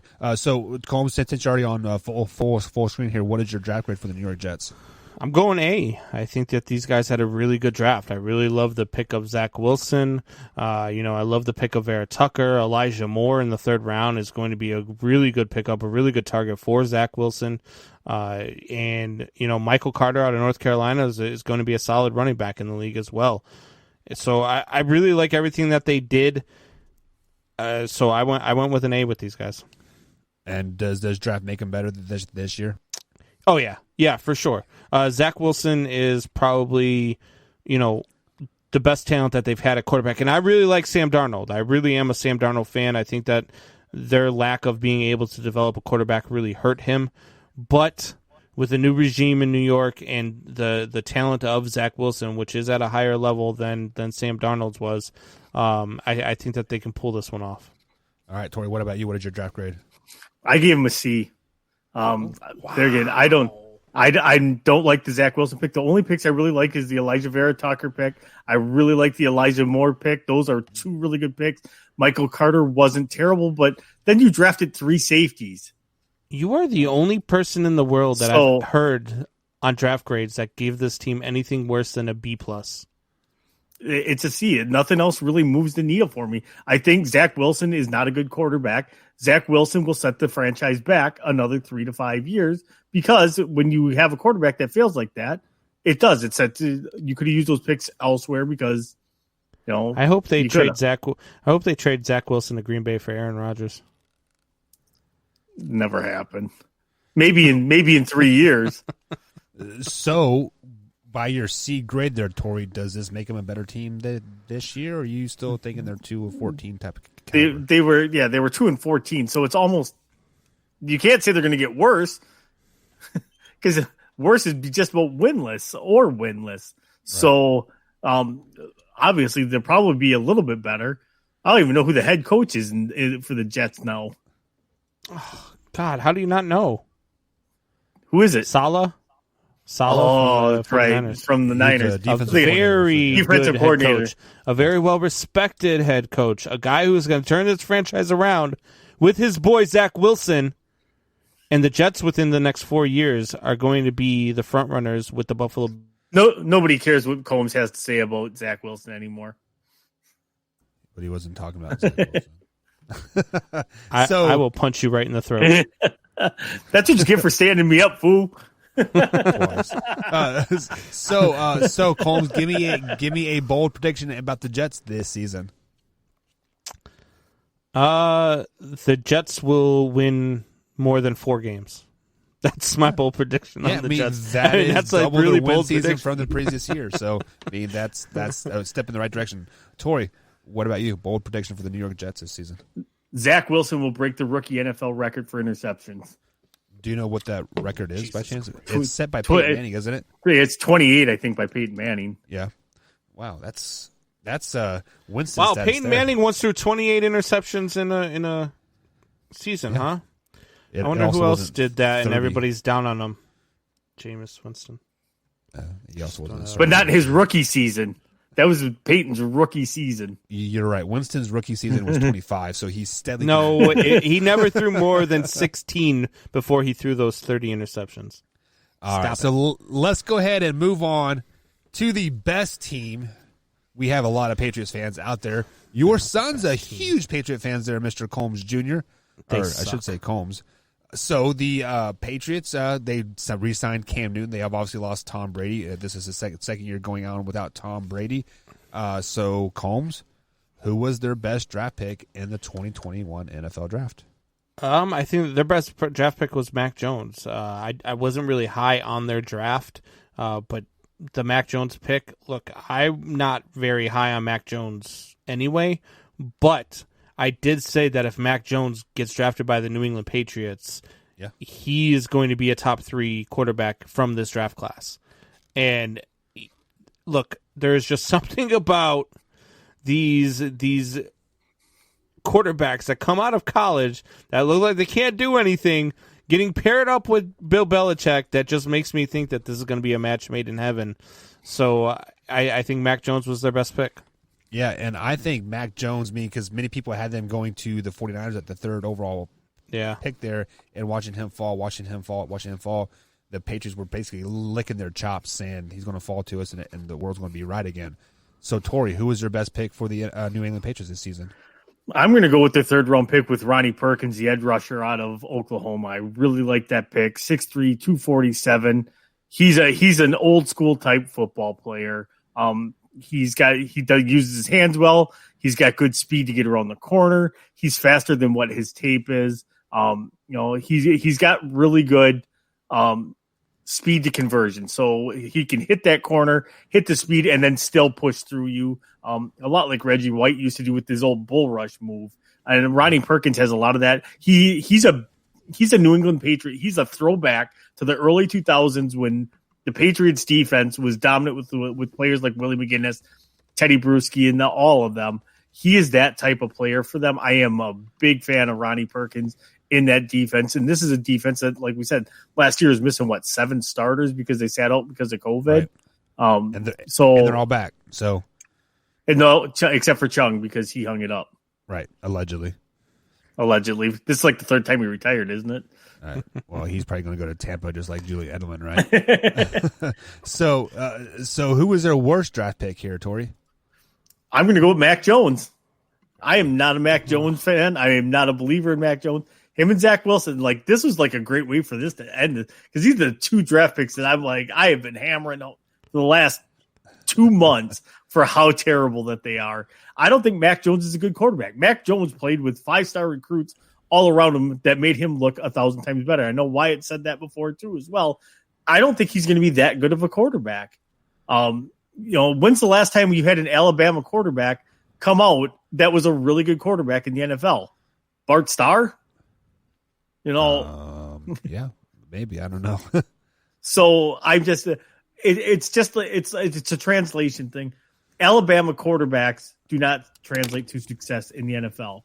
Tua has a chance to break that, but I really don't see Tua doing that either. So, Mac Jones. So Combs, your best pick was Tori's best or worst pick, I should say. Are you guys going to flip flop here? So who's your worst pick in the Patriots? Tori's my worst pick. I picked Tori. No, I'm going to go with Christian Barmore, the defensive tackle out of Alabama. I just didn't. I thought they reached for this one, even though it was, in the. I believe he was the 2nd round pick, and I just think that it was a reach for a defensive tackle, which that they didn't need to make. They did not need to go ahead and get a guy who, let's say, he had a decent season numbers wise, but when you really break down the numbers for Christian Barmore last year with Alabama, he had 8 sacks last year. Against all of his sacks came against 2 against Mississippi. He had 2 against Arkansas. He had 1 against Louisiana State, 1 against Kentucky. So he took advantage of a lot of really bad, talent in front of him. And when he was playing against porous lines, he succeeded. But when he was playing up against good talent, he was non-existent. He was non-existent in those games. He was non-existent versus Georgia, where he had 2 solo tackles and one pass or 2 passes defended. So it's just when you're playing against bigger competition, the guy seems to disappear. I think his numbers skewed him into a 2nd round pick But I don't understand that pick there for the New England Patriots. I would have picked somewhere on the offensive line to help protect, because they really have a depleted offensive line. And you just picked up Mac Jones. I would have really liked to see them go offensive line there to help protect Mac Jones. Yeah, so another player that likes to disappear. He's from Alabama as well, and that's King Henry. Every time there's a big game on the line, he doesn't seem to show up. But we'll digress on that as we break down players next week. So, Colin, what's your overall draft grade for the Patriots? I gave him a B-. I really like the pick of Mac Jones. I like the pick of Ronnie Perkins. I do agree with Torrey there. And then, for whatever reason, the New England Patriots strike gold in the 5th, 6th, and 7th rounds. So somewhere along the line, Cameron McGrone, the linebacker out of Michigan, Joshua Bledsoe, the safety out of Missouri, Will Sherman, the offensive tackle out of Colorado, and Trey Nixon, the wide receiver out of UCF, are all going to be wearing yellow jackets at some point, because that's what the Patriots do. They strike gold in the 5th, 6th, and 7th rounds. So that's why I give them a B-, because even though I didn't really care for their draft beyond Mac Jones, they just always strike gold late in the draft. So they went 7-9 in the 2020 campaign. Did they get better with this year's draft? No, I think they stayed neutral. I do like I do like the addition of Mac Jones. I like him with Bill Belichick. I just think that this team's just a couple of years away. They're just not ready. They're going to get some guys back that were on COVID, that opted out because of COVID, I should say, and they're going to get some talent back on that defense for sure, but that offense is going to be abysmal. And, Mac Jones probably is not starting week 1. So it's just one of those things where I think they're going to be about the same. I'd have to take a look at their schedule, but I think, 7-10 is about right for the New England Patriots again. So are they cutting Cam Newton away to being a playoff team? No. I mean, if you started Mac Jones week 1, I think you're in the same position as you are with Cam Newton. You might be. I would say if you start Mac Jones week 1, you're maybe 1, maybe 2 wins better than you are with Cam Newton. All right, so Torrey, what is your overall draft grade for the Patriots? I gave him a C. Again, nothing here really moves the needles, but Ronnie Perkins to me was probably the best pick. But Brandon's 100% correct. These guys always seem to find that late round gold. And I'm going to go with Tom Brady. Cameron McGrone will be the guy that's going to become a 7-time Pro Bowler, and this guy's the greatest linebacker since Lawrence Taylor never played in the league, and stuff like that. Absolutely. So, because there was the other kid that they took, I think, from Michigan last year or 2 years ago, and I can't think of his name. And he's got some potential, and he just completely blew up in New England. It's go figure. It's the Patriots. So, Torrey, they went 7-9 last season. Did they get better with this draft? Not immediately. I think they're going to be right around the same record. So I think 7-10, maybe 8-9 is right where they're going to be. This is a draft class that you're going to go back maybe 3 years from now and be like, that was a really good draft class for them, or it'd be like, oh man, that was the downfall of the Patriots right there. Right. That was just not a good draft for them. So this to me was kind of it's a boomer bust draft for them. It's nothing jumps off the page to me, but I don't think it was great. I don't think it was terrible either. Yeah, and then on that boat, let me add some little thoughts here. I don't think this draft makes them better, but all the players coming back from COVID makes them a better team. So I think their record will show improvement, but the team didn't get better from the draft. If that makes any sense. Yeah, I think they ended up losing. Which one was it? Who retired? One of their guys decided he was going to come back off of COVID, and Patrick Chung. Yeah, Patrick Chung. I mean, that's a huge loss for that defense. Yeah. So I don't know. I see them around the same. Again, we'll get into it when we break down their schedule, and I'll be able to pick better. But I don't see them being anywhere near improved unless the NFL did them a favor and let them play the Dolphins 17 times. Well, they did have a losing record, so they'll have an easier schedule. So, Torrey, bold statement for the Patriots this season. Ooh. That's a tough one. That is a tough one. But I'll go with the returning players on their defense, they're a top 5 defense this year. Okay. Bold statement. Mac Jones beats out Cam Newton to earn the starting gig out of preseason. The real bold statement: the Patriots are back and they win the AFC East this year. What? That's It's not a bold statement. That's stupid. 5:20 at 9:41 p.m. East Coast time. Buck said it. Called it here. Says first. the guy. Yeah, Buck also said the Lions were going to win the NFC North Time- at 10-6. Time would of have if death they of the would've New won England more games. Patriots. That's how we're going to sign that one. All righty, guys. We're going to take a quick little break. On the other side of the break, we are going to do some shop talk. So if you guys want to talk about anything in the chat, let us know in the comments. We'll also open up the phone lines as well if you would like to call in. We will have the ticker going on at the bottom during the break. Same rules as always, guys. Have your questions ready, appointed at like at one guy or the other, and they will answer the question. You have a rebuttal time, and then just a couple minutes on the phone so we get as many people as we can through the phone lines. So shop talk coming up, guys, here on the Man Hour. We'll be right back after this.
And welcome back to the Man Hour, guys. Michael Buck Kozlov with Tori Anderson and Brandon Combs tonight. You can follow us at manhour_Buck, manhour_Combs, and of course, manhour_Tori. Follow us on Twitter and also on Facebook as well. If you guys are watching us on youtube.com/manhour, go ahead and hit that like button, hit the subscribe button as well. On Facebook right now, hit the share button. Share this with a couple friends. Get the people out there. Just spread the word. Help us grow each and every day. Combs, this is the first time me and you have done a show in, it seems like a long time. And it's just like we're riding a bike. Like once you get back on, it's just like, it's just like bada bing, bada boom. We are back in that groove. So how do you feel being back on the show with old Buck Nasty? Well, I mean, I felt good right up until you said the Patriots were going to win the AFC East this year. And then I was like, oh, same old shit. Same shit, No, different day. I was really excited, though, during the break. I want to give a quick shout-out. We've got a fan that's been under the weather Stacy, who is always chiming in on the chat, and she's been under the weather. She hasn't been feeling good. Penelope, Nana gave us the update today that they got the meds going the right way, and she should be back on her feet soon. So Stacy, get healthy, get back on the chat. We miss you. We love having you here with us. So get better soon. Yeah, and ever since she has not been in the chat, I have not won a gambling thing, and the Reds Reds only won like one game. So I think the gambling thing's broken in here. I rolled a 95. I rolled a 90. I rolled a 95, and it said you lost 20 points. Yeah, I don't even know what the roll means. Like I don't even know how high you need to get to win. All right, guys. Apparently above a 95. I believe it's like craps. I'm not 100% sure, but we do got our first caller of the night. Caller, can you hear us? I can hear you, man. We got the man Joey on the line, guys. He's a frequent flyer over here on the phone lines. Joey, what's going on tonight, buddy? Nothing much, man. How about you? I did love your questions, Will. We're actually going to bring that up in Shop Talk here after we're done on the phone line. Who do you got a question for? Or a statement? Once again, Combs. And my question is not a question; it's a comment. Tim Tebow will play every single down in the NFL this year. I swear, he's the best. He will be the best tight end of my generation in the whole decade. What? Are you out of your ever-loving mind, Joey? Combs. Tim Tebow is a man of God. He's the best baseball player, the best football player, best tight end, best quarterback ever. Okay, Joey. You got to be trolling right now. Are we getting rickrolled? Time out, guys. So, guys, Joey just said that he will play every offensive snap for the Jacksonville Jaguars next season. Joey, do you want to make a bet with Combs on that right now? No, I didn't. Okay. Is this why? He will play every down. He will play occasionally. You just said so now you're waffling around because you said every down in the NFL. Now Joey, are you about 50%? Are you good friends with Wyatt? Yeah. No, that makes sense now. Now it makes sense. So how about this? We have a friendly wager here on the show. Loser. Joey, how about this? How about I make it easy for you? I'm not shaving my head, man. How about if he plays? I'll say if he plays 50% of the downs or more, then I'll shave my head and I'll come on the show shirtless. But if he plays less than 50% of the snaps, you've got to go to Wyatt's house during one of the shows, hold him down, and shave his head.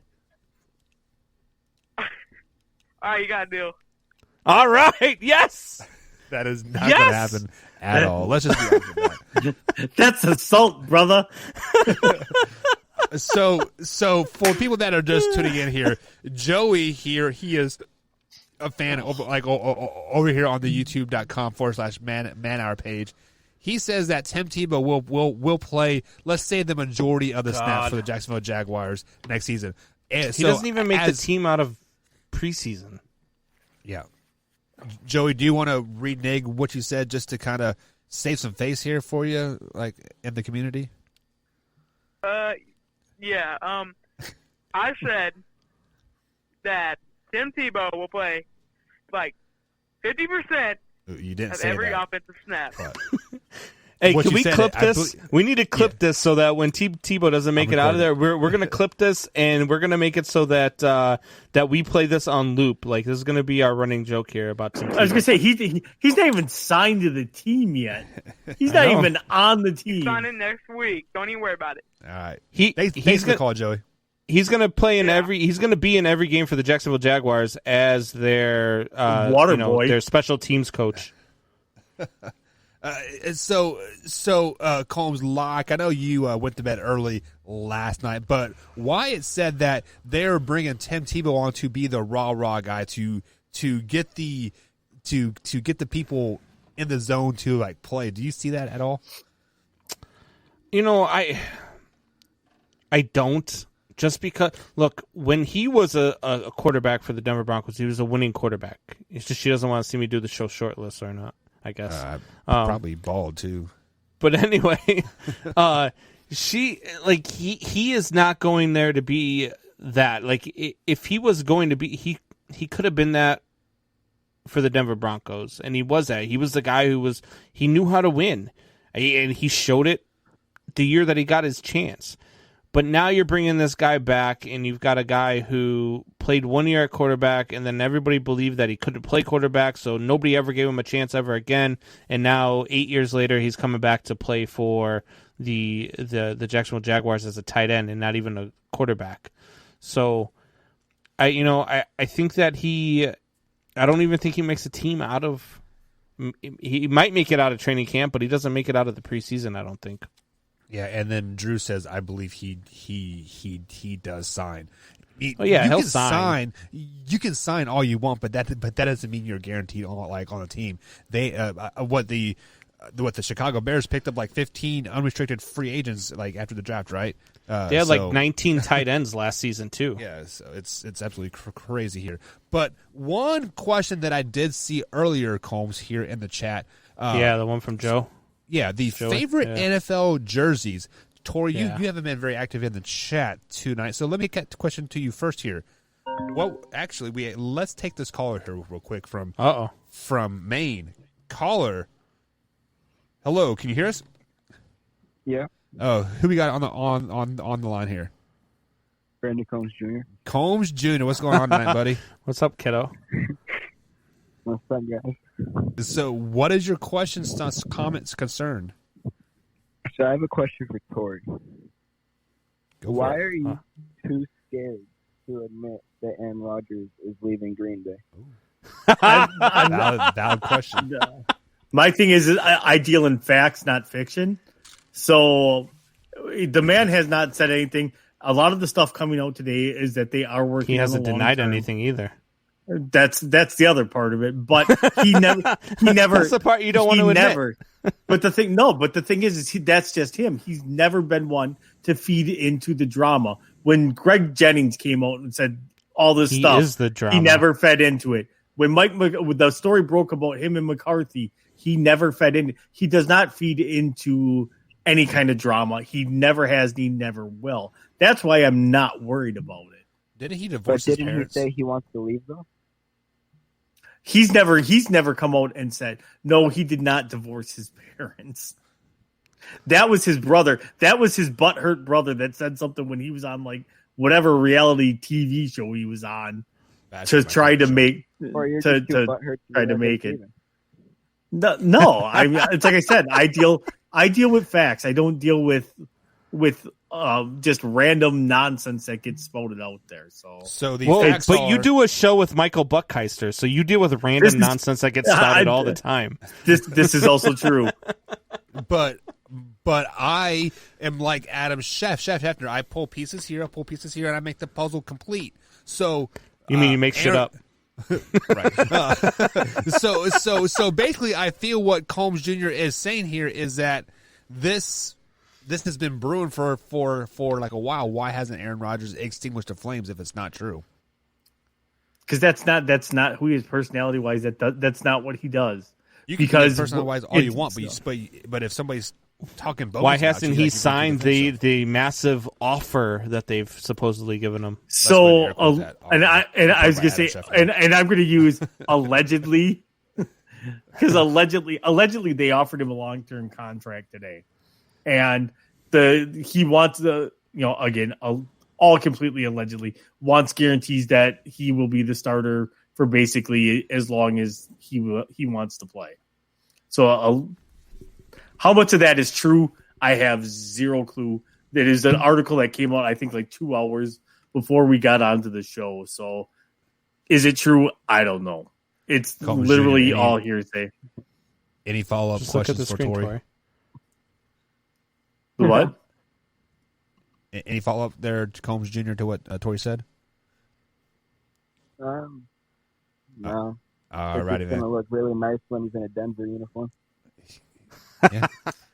All righty, thanks. See, this is the thing. Smack. This is the thing. I am not Wyatt. I do not buy into. I don't get baited. So The only time I get baited is into the mute. No, button. but you are Wyatt because you refuse to think that he would ever want out of Green Bay. No, I'm not stupid. But until he comes out and directly says it, it's all hearsay at that point. Got another phone call? We do have another phone call. Are you guys ready? Yeah, let's do it. All right, caller. Who do you got on the line here? It's once again Joey. Oh, it's Joey. Another again. comment. Great. This guy. what's your next comment there, Joey? Stop saying Rodgers is going to go to the Saints, the 49ers. He won't be joining any other team besides free agency. He won't find any other team. He'll be in that one situation like the other quarterback. He's not going to find a team. He's going to retire. So you're telling me that there is no market out there for Aaron Rodgers? Is that what you're saying there, There's no market Joey? for the reigning MVP? No. Wow. This is twice. You've called twice now with two takes. He is too old to play QB. Hold on. You've like called a coach. Hold on, Joey. Block I this gotta number, cut you guys. off real quick. You've called twice now with two takes that are worse than anything I've ever heard come out of Buck's mouth, and that's really, really hard to do. And first you say Tim Tebow is going to be the greatest tight end of your generation in a generation that has seen Rob Gronkowski, Travis Kelce. But you're telling me that Tim Tebow is going to be the greatest tight end. Now you're telling me that there's no market for Aaron Rodgers? No. Brandon, he's like 9. And I believe Joey said that Urban Meyer was going to be the best coach in the NFL after his second year, if I'm not mistaken, right, Joey? Was that you? Not say that. Oh, no, that was Chaz. I think, last Joey, time said that. who's your favorite team, Joey? The Packers. Jets. Oh, that's why. The Never Packers? the Jets. Yeah. Why the Packers? Because Wyatt told me to. That's why. No. Why I'm getting are interrogated here. What is going on in the show, man? Why are you a Packers I fan? can't believe you're doing this to me. Why? How old are you, Packers Joey? fan? I am 14. How long have you been a Packers fan, Joey? About 6 years.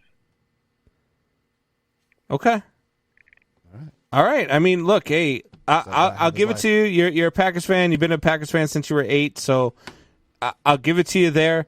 But you're being unrealistic when you say that he's not going to be able to find a team and he's going to have to retire. Because if he leaves Green Bay, which I believe he He'll will, find Team Jeopardy. there are 30 other teams that will go out and sign him. Who's the one team that wouldn't sign him then? Chiefs. Kansas City Chiefs. You Or have the something to Tampa say Bay about that? Buccaneers. No, Tampa I Bay- bet you the Buck would sign. Or the Seattle Seahawks. You see the Or the Buccaneers? Arizona Cardinals. Could you see the Buccaneers signing them and just like platooning them like they were like a running back tandem? That You would be get the Aaron most Rodgers Bill and- Belichick thing ever. It'd be like, we're just going to alternate series between Tom Brady and Aaron Rodgers. We're going to go dual God. quarterback. We need So- to get Joey on the show sitting next to Wyatt so we can just tear them both apart at the same time. Tori, do you think there's not a market out there for Aaron Rodgers in free agency? That would be fun. Yeah, we don't really care what you think, Tori, because that's how we're going to end the show tonight. Brandon Combs, we get Tori every night. It's too easy. He walks right into it. Sit us out, big guy. Man Hour Nation, rise up. After Hours now started, guys. YouTube.com. Click on the link. After Hours. We're there. Members only.